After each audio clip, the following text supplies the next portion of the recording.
teman baik, ketemu lagi sama Afi di Cerita Jenama. Hari ini aku lagi ada di Hallway Space di Kosambi, Kota Bandung ya. Di sebelah saya ada Robby, foundernya dari Halo. Hallway. Boleh nyapa? Boleh, halo, selamat siang.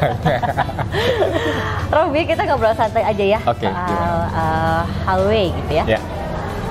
Gimana sih awalnya kamu tuh akhirnya kepikiran untuk bikin Hallway deh? Ya. Sebenarnya alasannya masih dari pribadi sih, karena saya pribadi punya toko sepatu. Masuk pasar Kosambi itu udah dari 2017 sebenarnya. Jalan 2 tahun, saya sama teman tuh inisiasi punya kayaknya banyak ya teman-teman brand yang butuh lokasi tapi nggak terjangkau secara uang sewanya. Misalkan harus sewa ruko dan lain-lain kayaknya mahal banget. Nah di sini kita coba membentuk sebuah ekosistem baru. Jadi toko kita juga mudah dikenal. Kita punya tempat baru kayak gitu sih basicnya dari situ. Dari situ. Terus kenapa kepikiran namanya Hallway? Terus akhirnya jadi kayak ekosistem space gitu ya? Iya benar. Gimana tuh? Inspirasi nama Hallway itu waktu kalau pertama kali masuk itu kan kayak lorong gitu. Dulu tuh lorong itu tuh gelap banget lah. Nah di ujungnya itu ada langsung cahaya matahari lah. Jadi kayak, wih ini bagus nih. Kalau masa depan tuh cerah. Dari situ. Jadi inspirasinya dari lorong. Terus kalau dalam bahasa Inggris juga kan hallway itu kayak baru masuk pintu rumah itu namanya hallway. Jadi semoga bisa bikin nyaman gitu meskipun ya dalam keadaan di pasar, tapi semoga bisa memfasilitasi apa yang teman-teman butuhin. Itu satu. Kenapa jadi ekosistem? Karena emang dibentuk awalnya tuh hallway itu pengen bisa memprovide atau jadi tempat yang bisa dipakai apa aja untuk anak muda berbisnis ya. Terus mau nongkrong juga bisa, mau cari edukasi gitu-gitu juga bisa. Jadi apapun yang berbau dengan spiritnya anak muda kita pengen bisa provide gitu di sini dengan segala keterbatasannya. Jadi misalkan di sini nggak bisa skatepark misalkan karena pendek, nah itu nggak mungkin. Tapi sisi-sisi lainnya mungkin bisa. Misalkan ada toko skate shopnya bisa, atau workshop atau pembicaraan dari para pelaku industri skate itu bisa, tapi bukan yang ngadain skateparknya gitu ya. Jadi sisi lainnya di sini pun suka ada performance musik dan lain-lain. Kita sesuaikan genrenya seperti apa. Kalau genrenya keras kita bikin acoustic version misalkan, itu lebih mungkin. Jadi luas banget sebenarnya bisa ngapain aja. Robby kan untuk mengubah image pasar Kosambi. Menjadi ada pasar kreatif di dalamnya, ya kan kita bisa sebut pasar kreatif ya. Itu gimana cara Robby approach ke pedagang-pedagang yang ada, yang sudah ada di sini lebih dulu existing, juga sama teman-teman yang mulai mau mencoba berjualan di sini. Sebenarnya berat banget sih. Boleh diceritain seberat apa? Terus karena Kosambi ini juga dulu. Jadi area hallway ini tuh kurang lebih 15 tahunan terbengkalai. Jadi kita ngerubah bangunan tua jadi tempat nongkrong tuh susah banget, takes time lah. Tapi awalnya kita ngajakin buat teman-teman datang tuh, ya kita punya visi yang sama lah. Kita bikin suatu tempat baru yang di Bandung mungkin belum ada yang semasif inilah, yang anak muda semua gitu. Dari situ kita visinya sama. Itu juga bertahap. Jadi kita awalnya dari 7 toko. 4 toko kepemilikan kita yang manajemennya lah ya, punya teman-teman juga. Sisa 3 tokonya kita ngajakin teman lain. Nah, ketika itu udah terisi, ada lagi nih yang mau nambah jadi 20 toko. Snowballnya lumayan kencang karena beberapa di awal tuh banyak yang bisa dibilang kayak KOL atau influencer dari komunitinya lah, misalkan ini anak motor, ini anak musik, ini anak jadi teman-temannya ada yang ikutan juga. Berbagai macam skena gitu ya. Banyak, pengennya kan jadi melting point. Nah, di sini tuh bisa, ya udah siapa aja bisa ngumpul, dari yang muda sampai tua, atau ya skenanya nyampur banget. Ragam ya. Karena kita ngebantu juga si pasar Kosambi ini tuh tengah kota. Iya betul. Ya, mudah diakses kan. Dimana ya yang gede terus nggak terlalu kecil banget, terus bisa berbagai macam dilakuin. Nah itu kita ngejar positioningnya di sana. Dari situlah snowballnya banyak, karena banyak yang misalkan dari satu toko ngajakin temennya pengen buka 3. Nah dari situlah. Dari mulut ke mulut mungkin Awalnya mulut ke mulut, karena mungkin sampai sekarang pun ada yang masih belum tahu ada ginian di dalam pasar. Betul. Malah orang luar Bandung yang lebih banyak tahu. Kayak ini viral di TikTok ya. Iya. Dari tahun 1 ya sampai sekarang kita masih berusaha untuk menyediakan atau ngajakin teman-teman yang mau bikin event atau punya usaha gitu untuk bisa gabung di sini gitu. Ada berapa banyak tenan sekarang? Sekarang kurang lebih 60. Wow, dari 7, 20, 60. Ya, kita paling peaknya tuh 120 tenan. Oke. Gitu, karena satu tenan dulu tuh ngambil satu toko. Gitu. Kalau sekarang dari 60 ini tuh ada satu tenan yang ngambil 2 toko atau ada yang sampai 7 toko di sini. Jadi memperbesar. Sizingnya, iya, tenannya sedikit tapi sizing tiap tenan tuh memperbesar. Berarti ada pertumbuhan dong di dalamnya. Alhamdulillah sih, semoga ada beberapa yang ini, tapi dalam perjalanan namanya bisnis pasti ada yang juga keluar nggak dilanjut. Tapi yang dilanjut tuh pindah tempat, tapi tokonya pengen nambah jadi 2, jadi 3. Itu juga ada, gitu sih. Dari segi manajemen gitu ya, tantangannya apa sih, Rob? Karena kan nggak mudah ya. Iya. Itu tadi membentuk ekosistem, terus ada di dalam pasar. Nah gimana?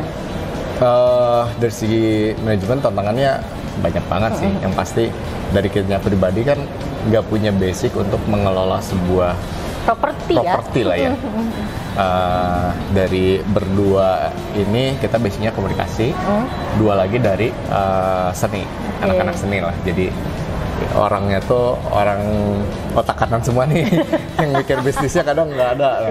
Cuma kalau saya punya basic sedikit di properti itu, dulu pernah kerja di kayak website untuk properti, iklan properti.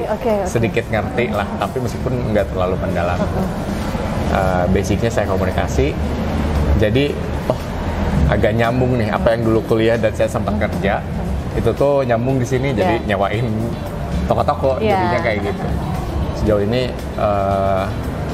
kita sangat belajar banget dari penyediaan sarana prasarana, gimana berhubungan dengan tenan, operasional seperti apa, yaitu butuh waktu. After 3 tahun. Maintenance juga ya. Ini semua. Maintenance-nya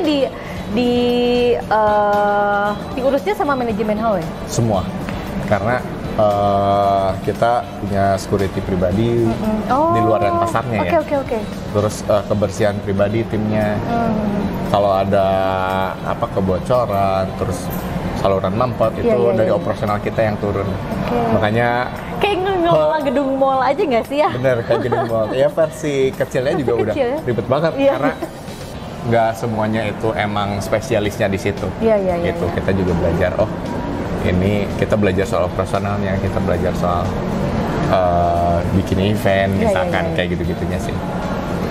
Ketika pendekatan ke existing, gimana sih? Ada proses komunikasinya pasti ya? Nah itu gimana? Bukan kebetulan sih. Jadi keluarga besar saya tuh dari tahun 90 atau 80 tuh udah pada jualan di Kosambi. Oh, emang mendarah daging sebenarnya. Iya, udah tahu. Karena dari awal ini ada bapak saya yang udah di sini kan. Jadi biasanya yang berhubungan dengan pedagang existing, biasanya bapak saya. Gitu, yang bisa lebih ngejelasin ini nanti mau gini ya, atau lagi pembangunan misalkan kan agak sedikit terganggu. Misalnya bapak saya yang lebih turun lah untuk ngobrol gitu. Sejauh ini koneksinya bagus nggak sih atau sejauh ini gimana? Ya bagus, alhamdulillahnya bagus. Karena dulu mungkin 2019-an ke sana Kosambi itu bukan jadi pilihan untuk orang berbelanja ya. Betul. Apalagi paling beli tempe gitu, beli seragam pun gitu. Kan setahun sekali. Dan itu ramenya mungkin cuma 2-3 minggu doang. Sisanya yang sepi banget. Itu ya. Lantai 1 tuh sisanya sepi banget. Kita tuh pengen semoga bisa berdampak secara sosial terhadap Kosambinya tuh. Minimal ada orang lewat aja dulu, nggak usah beli deh. Orang tahu dulu aja. Ya, karena di sini tuh banyak juga yang existing tuh yang udah berumur, jadi dia nggak main e-commerce gitu. Jadi emang benar-benar jualan di pasar, pengen ada orang lewat dan beli. Nah kita tujuannya pengen ada yang lewat dulu aja. Semoga itu berdampak jadi beli, alhamdulillah. Tapi bukan kewajiban kita juga untuk ini harus beli dan enggak. Karena secara segmentasi marketnya beda banget. Gitu. Yang kita pengen nongkrong, pengen beli fashionnya seperti apa, berbeda dengan tenan existing. Tapi ketika mungkin dia datang dengan keluarganya, jadi kepikiran nih ketika datang sini, oh ibunya jadi beli kain, jadi beli sejadah, jadi beli gitu-gitu. Beli keripik-keripikan yang dibawa oleh-oleh gitu ya. Snowball effect-nya di sana. Kita kejar anaknya, orang tuanya yang belanja di bawah gitu. Semoga sih kayak gitu. Benar-benar. Tadi soalnya aku lihat ada yang ibunya kayaknya dia nganter anaknya ke sini. Oh, udah mulai mungkin ya. Ya, market family biasanya di bawah jam 3. Kulineran ya? Kulineran sama weekend. Kalau weekend itu udah banyak wisatawan lah dari Jakarta. Sekarang udah mulai masuk dari Singapura, Malaysia. Oh gitu? Udah tahu. Gitu. Kamu cari tahu nggak mereka tuh taunya dari mana? Dari media sosial? Biasanya media sosial, TikTok dan lain-lain. Terus alhamdulillahnya Bandung juga kota wisata ya. Jadi orang pasti searching ada apa aja ya yang di Bandung. Misalkan selain alam nih, oh ini tempat anak muda nongkrong Bandung nih misalkan. Gimana di sini? Kan kalau orang wisatawan yang itu nggak pengen yang itu aja ya. Ini tuh kita jadi tempat apa ya?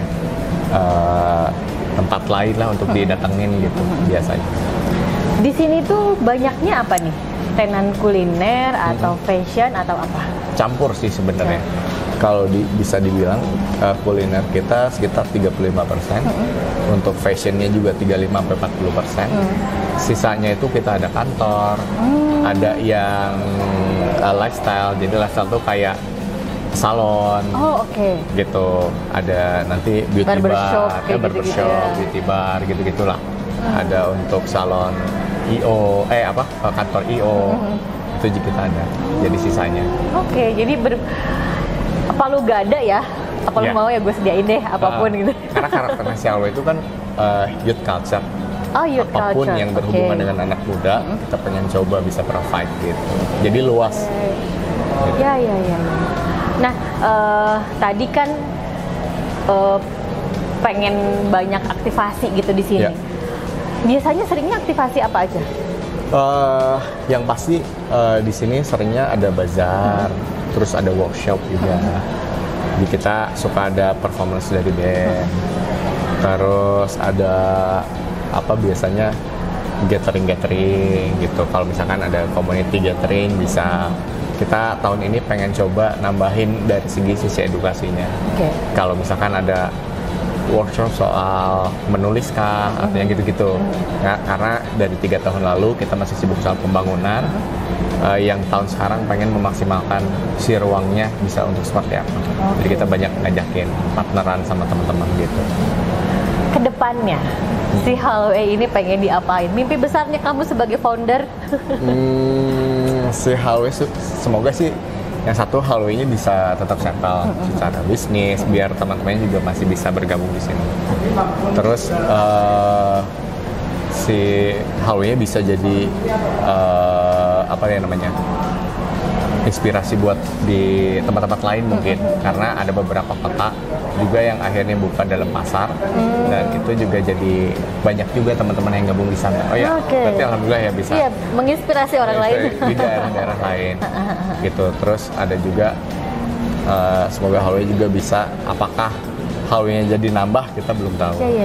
Tapi kita sekarang lagi maksimalin. Halway Kosambi, Halway mana itu gitu masih belum, karena kita juga masih maksimal yang sekarang dulu, kekurangan di mana, secara bisnis juga masih baru lahir banget belum kuat. Jadi berapa tahun berarti ya Halway?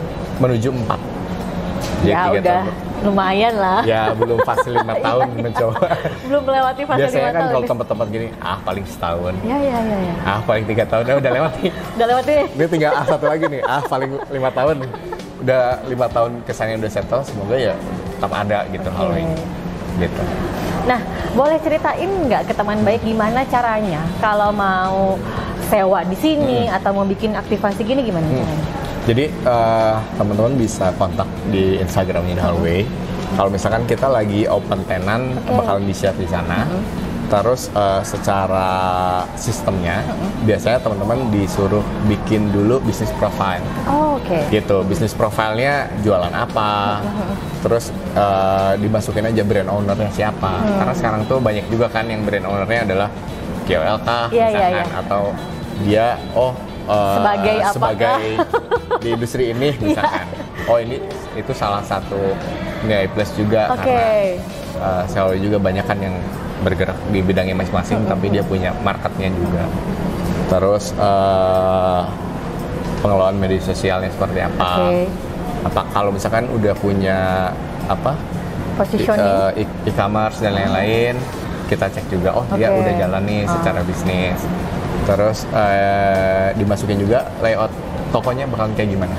Karena Xiaomi ini juga sangat terbantu dengan toko-toko yang unik lah ya, sesuai karakter dari brandnya. Gitu. Ini lucu. Misalkan ini cewek banget, ini cowok banget misalkan. Yang ini ada industrial, yang ini ada Skandinavian kah. Itu sangat membantu banget karena bakalan bertolak belakang dengan ekspektasi orang yang di dalam pasar tuh pasti tokonya biasa aja. Ketika masuk ke sini semuanya beda banget. Ya, soalnya kalau masuk ke sini tuh kan ada yang pinky banget, ada yang hitam banget gitu ya. Tergantung ciri khas dari brandnya sendiri. Dari brandnya masing-masing. Oke, pesannya buat teman-teman yang mau datang ke Hallway atau menikmati Hallway apa? Kalau bawa keluarga enaknya di bawah jam 3 gitu. Karena kita nih di sini nggak ada AC-nya. Masih kekurangan untuk exhaust-nya, belum investasi di sana. Jadi dengan keluarga enaknya di bawah jam 3. Tapi kalau teman-teman mau nongkrong sampai malam juga, ini ramenya kita jam 4 sampai malam jam 9, jam 10. Jam berapa kita sih tutup? Jam 10. Jam 10. Ya, kita udah buka dari jam 10 pagi. Jadi kalau mau ngopi pagi bisa, mau meeting pagi. Jadi kita tuh kayak ini juga kalau lagi nggak ada event untuk meeting bisa, ruang-ruangan bisa kita sediain gitu. Gitu sih. Robi, jangan lupa bawa uangnya buat jajan. Itu mah pasti ya. Robi, makasih banyak ngobrolnya. Mudah-mudahan obrolan kita bisa menjadi inspirasi bagi orang lain, juga banyak yang datang ke Hallway Space. Dadah, terima kasih teman baik.